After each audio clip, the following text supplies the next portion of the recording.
किया गया है हिंदुत्व को वेद में? इसकी कोई विशेष जानकारी यदि कभी दे सके।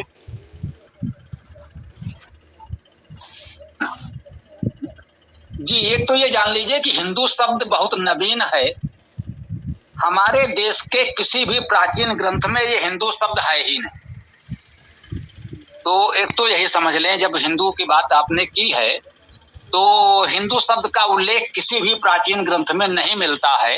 मध्यकालीन साहित्य में ही इसका उल्लेख मिलता है। मध्यकालीन साहित्य में लोक भाषा भी है, अवधी ब्रज खड़ी बोली जो भी कह लें वो भी है, और संस्कृत भी है। ये मत मानिएगा कि उस समय संस्कृत नहीं लिखी जा रही थी। संस्कृत के बहुत से ग्रंथ, बहुत से महत्वपूर्ण ग्रंथ मध्यकाल में लिखे गए हैं। तो कुछ शायद 1, 2, 3 ग्रंथ जो मध्यकालीन ही है वास्तव में, उनमें कहीं हिंदू शब्द मिलने की बात कुछ लोग बताते हैं। वो ग्रंथ मैंने नहीं देखे, लेकिन कुछ लोग कहते हैं हो भी सकता है, परंतु किसी प्राचीन ग्रंथ में हिंदू शब्द नहीं है, ये तो निश्चित है। अब रह गई बात, जो कोई हमारा धर्म है, मान लीजिए आपने उसे हिंदू शब्द से कहा, कोई किसी और शब्द से कहना चाहे, तो वो हमारा धर्म क्या है? सत्य सनातन वैदिक धर्म हम लोग कहते हैं। जो हमारा धर्म है वो सत्य है, अर्थात सत्य पर आधारित है। जो कुछ सत्य है वही हम मानते हैं। जो सत्य नहीं है, कल्पना है, किसी ने कह दिया ऐसा हुआ होगा, परंतु वह हो ही नहीं सकता, संभव ही नहीं है, तो वो हमारा धर्म नहीं हो सकता, हम उसे नहीं मान सकते।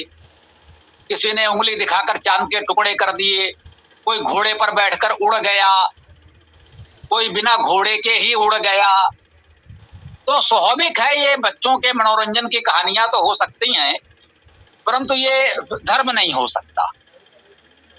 वो देश विदेश के सभी धार्मिक पंथ संप्रदायों में इस प्रकार की कहानियां प्रचलित हैं, तो वो मनोरंजन के लिए लोगों को धर्म के प्रति थोड़ा सा आकर्षण उत्पन्न करने के लिए किया गया होगा। हम निंदा किसी के नहीं करते, खंडन नहीं करते, ये निश्चिंत रहे। लेकिन बात आती है तो जो सत्य है वो जानना होता है। स्वामी जी, एक जगह हमको ये पढ़ने के लिए मिला कि ऋग्वेद के बृहस्पति अग्यम में हिंदू शब्द का उल्लेख इस प्रकार आया है: हिमालयम समारभ्य यावद हिंदू सरोवरम तम देव निर्मितम देशम हिंदुस्थानम प्रचक्षते। ये क्या ये सही है? बिल्कुल नहीं, इसका वेद से कोई संबंध नहीं है। ये अभी मुझे लगता अधिक से अधिक 100-150 वर्ष पहले लिखा गया श्लोक है। इससे अधिक प्राचीन ये प्रतीत नहीं होता। इसकी भाषा शैली से ही पता चल रहा है। जो लोग वेद से थोड़ा सा परिचित है वो जानते हैं कि वेद की भाषा ही अति प्राचीन है। संस्कृत भाषा और वेद की भाषा में इतना अंतर है कि उससे परिचित व्यक्ति सुनकर बता देगा ये वेद का नहीं हो सकता। ये भाषा ही इसकी बता रही है कि ये वैदिक भाषा तो है ही नहीं, किसी भी रूप में नहीं है, तो ये वेद में नहीं है। यदि वेद में बताया जाए तो वो वेद का पृष्ठ उनको बताना होगा। ऋग्वेद है तो किस मंडल, किस अनुवाद, किस सूक्त के किस मंत्र में कहाँ है, उसको सीधे सीधे प्रस्तुत किया जाए। जो आप बता रहे हैं ना, ये सोशल मीडिया में बहुत तैर रहा है। हमने भी कई बार देखने का अवसर मिला है, लोग दे देते हैं, पर जिसका वेद से कोई लेना देना नहीं है, ये मान लें। ये बात केवल शब्द की है, लेकिन हमारा जो धर्म है, सत्य सनातन वैदिक धर्म, विश्व का प्राचीनतम धर्म है। ये पूरी तरह सत्य है और सत्य पर आधारित है। सनातन है अर्थात अनादिकाल से है। वैदिक है अर्थात वेदों पर आधारित है। पूरा विश्व मानता है कि वेद विश्व का प्राचीनतम ग्रंथ है। जब वेद विश्व का प्राचीनतम ग्रंथ है तो वेद के मानने वाले वैदिक हैं। वेद के आधार पर चलने वाला धर्म संस्कृति ही वैदिक है। तो हम सब वैदिक हैं, वेद को मानने वाले वैदिक हैं हम सब, और वेद प्राचीनतम है, वैदिक धर्म प्राचीनतम है, सनातन है, इसमें कोई संदेह नहीं। बात केवल शब्द और नाम की आई थी। हमारा किसी शब्द से विरोध नहीं है, केवल जानकारी के दृष्टि से कहा कि हिंदू शब्द नहीं मिलता है। लेकिन हिंदू शब्द से आप जिस धर्म संस्कृत की चर्चा करते हैं वो वैदिक धर्म है और प्राचीनतम है, महानतम है।